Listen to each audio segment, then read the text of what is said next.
kabar-kabar tentang dukungan. Ada yang menyatakan mendukung A, mendukung B, dan lain-lain. Lalu banyak saya mendapat pertanyaan, bagaimana harus bersikap? Nah, begini teman-teman.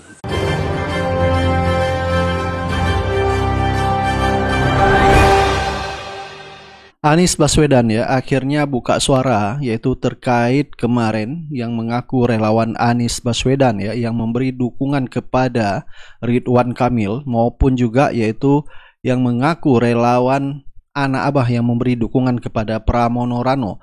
Karena menurut Pak Anies ya, kita belum melihat visi misinya ke depan. Terlalu awal menyatakan dukungan kepada salah satu paslon di Pilgub DKI Jakarta. Apakah benar-benar gagasan mereka yaitu mewakili dari gagasan anak abah? Baik, langsung saja kita lihat videonya. Assalamualaikum warahmatullahi wabarakatuh. Alhamdulillah saya sudah kembali ke Jakarta.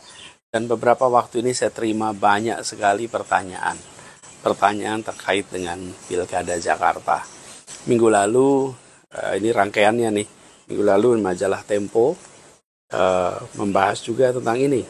Judulnya Berebut Anak Abah, itu di majalah Tempo. Lalu Lembaga Survei Indonesia hari Rabu atau nggak salah minggu lalu mengeluarkan survei. Surveinya itu rilis temuan survei pengaruh Anies dalam pemilihan gubernur Jakarta. Nah, pertama saya ingin sampaikan terima kasih. Terima kasih kepada semua yang mempercayai dan mengungkapkan ini. Itu penanda bahwa kerja bersama kita di 2017-2022 telah memberikan bekas yang mudah-mudahan berdampak positif. Nah, kemudian kedua, terkait dengan bagaimana kabar-kabar tentang dukungan. Ada yang menyatakan mendukung A, mendukung B, dan lain-lain. Lalu banyak saya mendapat pertanyaan, bagaimana harus bersikap? Nah, begini teman-teman. Pada saatnya kita harus bersikap. Tapi saat ini masih terlalu awal. Terlalu awal untuk menyatakan mendukung A, atau mendukung B, atau mendukung C, atau tidak mendukung semuanya. Kenapa masih awal? Saat ini, dokumen rencana kerja saja belum kita baca. Visi, misi kita belum lihat. Nilai apa yang akan dibawa? Nilai apa yang akan dipertahankan? Nilai apa yang akan diperjuangkan? Karena yang disebut sebagai anak abah, yang kemarin berjuang bersama-sama, ini mendukung Anies bukan semata-mata soal orangnya, tapi soal nilai, soal gagasan, soal rencana, soal misi. Itulah yang membuat kita kemarin berjuang bersama. Dan itulah yang membuat Jakarta menjadi berbeda. Karena ketika kita bertugas, kita sama-sama memegang nilai yang hendak kita laksanakan bersama-sama. Karena itu, bicara menentukan pilihan, tidak bisa menentukan pilihan tanpa tahu apa nilainya, apa gagasannya, apa rencananya. Apalagi hanya dengan diajak. Saya rasa kita semua selama ini tidak pernah menentukan pilihan semata-mata karena diajak. Kalau karena diajak, mana nilainya, mana visinya? Nah, jadi teman-teman sekalian, menurut saya terlalu awal saat ini untuk menentukan sikap, menentukan pilihan. Pada akhirnya, semua akan menentukan. Tapi minimal, sekurang-kurangnya, lihat dulu dokumen visinya. Lihat dulu misinya, lihat dulu rencana kerja, minimal lihat itu. Lalu jangan buru-buru, sepanjang waktunya. Jadi saya berharap pada semua sabar, pantau, bandingkan, nanti baru kemudian menentukan arahnya kemana. Itu aja pesan dari saya untuk semuanya. Terima kasih teman-teman atas perhatiannya. Salam hangat, salam hormat, dan terus semangat. Terima kasih. Assalamualaikum warahmatullahi wabarakatuh. Nah, ada juga dari pendukung Pak Anies garis keras berharap Pak Anies ya tidak melipir ke paslon Ridwan Kamil maupun ke Pramono Rano. Karena rata-rata pendukung anak abah ini ya melihat bahwa kontestan yang mengikuti Pilkada DKI Jakarta adalah boneka semua. Apalagi 12 koalisi yang mendukung Ridwan Kamil jelas-jelas telah membegal demokrasi ya, menghadang Anies untuk maju di Pilgub DKI Jakarta. Begitu juga dengan Pramono Rano yang tadinya Pak Anies diberi harapan ya untuk dicalonkan dari PDIP, tetapi di tengah jalan ya kita lihat ya yang dicalonkan adalah Pramono Rano ya, walaupun itu hak politik dari PDIP. Jadi menurut pendukung anak Abah ya, biarlah Pak Anies di sini netral ya, tidak memberi dukungan kepada siapapun. Ini menjadi pelajaran bagi mereka, dan dari pendukung anak Abah atau pendukung Pak Anies ya, sudah komitmen bersama dan satu suara, yaitu melakukan gerakan coblos semua. Besok pokoknya kita coblos semua. Gerakan coblos semua itu terus sampai nanti pada saat pilkada ya, kita coblos semuanya, tenang aja gitu loh. Jadi lu jangan merasa pede, elektabilitas lu tinggi terus lo yakin akan menang. Jangan lu merasa pede, elektabilitas bisa dibikin, tenang aja. Kita coblos semuanya nanti ya, buat warga DKI Jakarta pokoknya coblos semuanya, karena kita pengen adil. Ini rezim bikin berantakan ya. Nah, cara kita rakyat untuk melawan itu adalah dengan bikin berantakan ini kita perbaikin. Caranya gimana? Kita coblos semuanya pada saat nanti pemilihan pilkada DKI Jakarta. Itu nggak ada yang bener, itu tiga-tiganya semuanya itu boneka gitu loh. Nggak ada yang bener.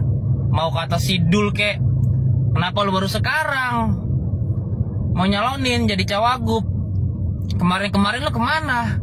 Udah nyaman lu di Banten, hah? Sekarang tiba-tiba ngomong kayak begitu di Jakarta. Basi lu kayak begitu. Semuanya sama. Udah, pokoknya makanya karena semuanya sama, coblos-coblosin semuanya biar adil. Nah, itu sikap rakyat menolak ketidakadilan rezim. Ya. Begitu juga dari sahabat Pak Anies, yaitu Ges Khalifah ya. Kemarin beliau sudah memberi pernyataannya bahwa tidak memberi dukungan kepada siapapun. Jikalau ada dari pendukung Pak Anies ya yang memberi dukungan, itu adalah bagian dari dukungan pribadi. Jadi saya tegas saja posisi positioning saya dalam konteks pilkada sekarang ini, karena yang terjadi adalah sebuah operasi jahat, maka saya tidak punya toleransi terhadap proses pilkada yang terjadi sekarang. Bahkan saya berharap Mahkamah Konstitusi sedang ada judicial review yang menginginkan adanya kotak kosong. Nah, semoga saja itu dikabulkan oleh mungkin MK. kolom kosong tepatnya ya. Kolom kosong. Ya. Dan apabila itu dikabulkan oleh MK, maka itu menjadi pilihan yang konstitusional. Itulah. Yang kedua, saya harapkan bahwa KPU tidak perlu mengancam-ngancam orang. Karena itu norak. KPU itu kemarin saja perilaku mereka itu udah kagak beres gitu. Sampai ketuanya dipecat. Internal, beresin aja internalnya dulu gitu. Jangan menghakimi kita sebagai warga yang punya hak untuk memilih maupun untuk tidak memilih. Jadi hindari kalimat-kalimat ancaman seperti itu, karena itu tidak mendewasakan publik. Sementara mereka sendiri juga tahu proses politik yang sekarang ini kan tidak benar. Ngapain kita dihakimi? Kan apa yang terjadi sekarang, terutama orang-orang seperti saya, bukan aksi, melainkan reaksi terhadap aksi yang dilakukan oleh partai yang membegal aspirasi. Gitu. Jadi bagi saya sementara ini posisi saya itu dulu. Lalu apapun nanti sikap Anies kita tunggu. Akan tetapi secara pribadi, saya mengharamkan orang-orang yang mengambil kebijakan mengatasnamakan relawan. Buat saya itu haram, itu najis. Itu nggak baik gitu. Jadi kalau mau mendukung seorang paslon, silahkan membawa nama pribadinya. Silahkan aja, nggak problem gitu. Tapi kalau mengatasnamakan relawan ini mendukung Anies, mendukung ini, siapa lu? Gua kenal juga nggak malu. Nggak penting gitu. Jadi ya udahlah, berhentilah menjadi pelacur. Gentle lah. Jadikan diri Anda untuk maju ke depan, mendukung siapa-siapa silahkan. Tapi jangan memperdagangkan. Karena yang mereka dagangkan itu adalah membawa diri kita yang ada di sana. Alasan yang kedua adalah alasan mengenai prospek Anies ke depan.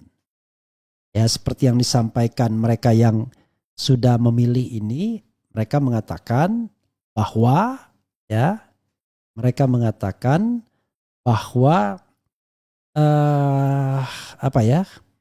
bahwa kenapa mereka mendukung Pramono Parno, karena mereka menganggap pasangan Parno ini tidak akan berbahaya bagi Anies Baswedan ke depan. Kayak itu katanya. Karena kalau mereka mau ke Anies, mau mendorong Ridwan Kamil misalnya, maka Ridwan Kamil itu akan menjadi sosok yang berbahaya bagi eksistensi Anies ke depan. Dalam racing 2029, kalau nanti mendapatkan panggung, maka Anies akan bahaya. Dan kita tahu memang selama ini kan gubernur-gubernur yang selalu digadang-gadang, terutama selalu diundang oleh Najwa Shihab. Kalau mengundang para gubernur itu tidak lebih dari yang diundang, kalau nggak Ganjar, Ridwan Kamil, Anies. Ya mereka lah yang hanya bisa dijual kan. Yang lainnya tidak. Ya kemudian tambah-tambahnya kadang-kadang AHY jadi tokoh muda yang diundang. Tapi yang lainnya nggak ada. Dan ternyata Ridwan Kamil gagal. Yang berhasil adalah Ganjar dan Anies untuk menjadi calon presiden. Bahkan calon presiden. Ridwan Kamil gagal bahkan untuk menjadi calon presiden sekalipun. Nah sekarang dianggap bahwa nanti Ridwan Kamil akan hebat sekali. Ingat Ridwan Kamil ini kelahiran tahun 71, lebih muda dibandingkan saya sekalipun ya. Sehingga nanti pada tahun 2029 masih akan berusia 58 tahun. Masih oke banget begitu ya. Masih oke banget ya. Tetapi sekali lagi ya, Ridwan Kamil katanya nanti akan moncer dan lain sebagainya. Itulah sebabnya anak Abah kemudian harus mendukung Parno untuk menyetop Ridwan Kamil. Terlebih hasil survei dari Lembaga Survei Indonesia yang disampaikan oleh teman saya Jayadi Hanan, sama-sama orang Palembang, itu mengatakan bahwa kalau Anies diam saja ya, maka Ridwan Kamil, Suswono atau Rakus akan menang dengan 51%. Artinya satu putaran.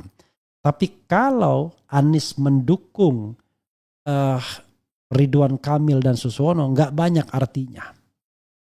Karena ya tetap menang, tapi tidak signifikan peran Anies. Nah yang signifikan peran Anies kalau dia dukung Parno. Kalau dukung Parno, kemenangan Ridwan Kamil, Suswono atau Rakus itu hanya 40%. Hanya 40%. Sehingga bisa ada putaran kedua. Dan putaran kedua ya, anything can happen. Apapun bisa terjadi. Sebagaimana Anies Baswedan menang di putaran kedua walaupun kalah di putaran pertama dari Ahok ya, atau Basuki Cahayapurnama. Jadi saudara sekalian, maka kemudian yang menyatakan melipir ke Parno ini dalam rangka menjaga peluang Anies di 2029. Itu niat baiknya sebagaimana yang mereka sampaikan. Ya, tapi saya tidak tahu di belakang panggungnya seperti apa.